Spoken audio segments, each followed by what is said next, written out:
A big breaking moment in the last several months was when Tucker Carlson was interviewing Ted Cruz. And Ted Cruz says, look, I learned in Sunday school, if you bless Israel, you'll be blessed. If you curse Israel, you'll be cursed. And Tucker Carlson, pushed back on him on that. It's from Genesis chapter 12.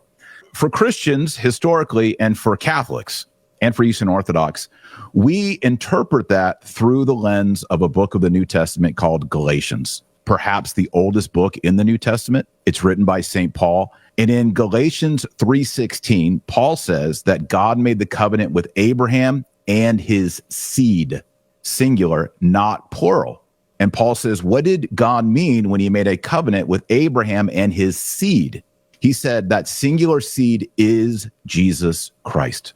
The blessings of the covenant, everything that God promised to Abraham is fulfilled, not in the seeds, the descendants, but in the one seed, Jesus Christ. And so we see there that the promises to Abraham are fulfilled not in the multiplicity of the descendants of Abraham. That would include Esau, it would include Arabs, it would include Jews, Israelites, but it's ultimately fulfilled in Jesus Christ.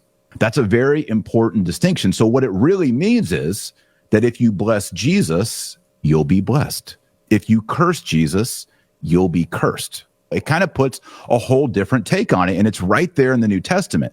And then Paul goes one further at Galatians 3:29, where he says, if you are in Christ, you are heirs of the promise of Abraham. In other words, you receive the blessings if you are in Christ, because Christ is the one seed. He's the beneficiary of the promise to Abraham. So now we see that if you bless Christ, you are blessed. If you curse Christ, you are cursed. And then those who are in Christ, which are believers in Jesus Christ, that the blessings apply to them and the curses apply to them as well. 99% of the time when you're talking about the state of Israel and Benjamin Netanyahu and Gaza and what's going on, it is a theological argument that people make. It's based on the Bible. It's based on the Old Testament. Sometimes it's based on the New Testament. And if it's a theological argument, we need to actually do the theology.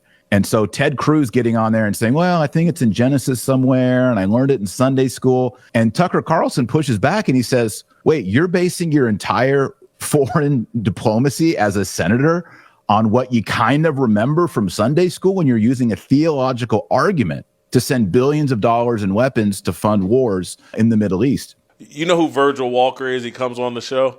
Sure, yeah. Virgil just texted me that, like, hey, Taylor's right here. He's 100% correct.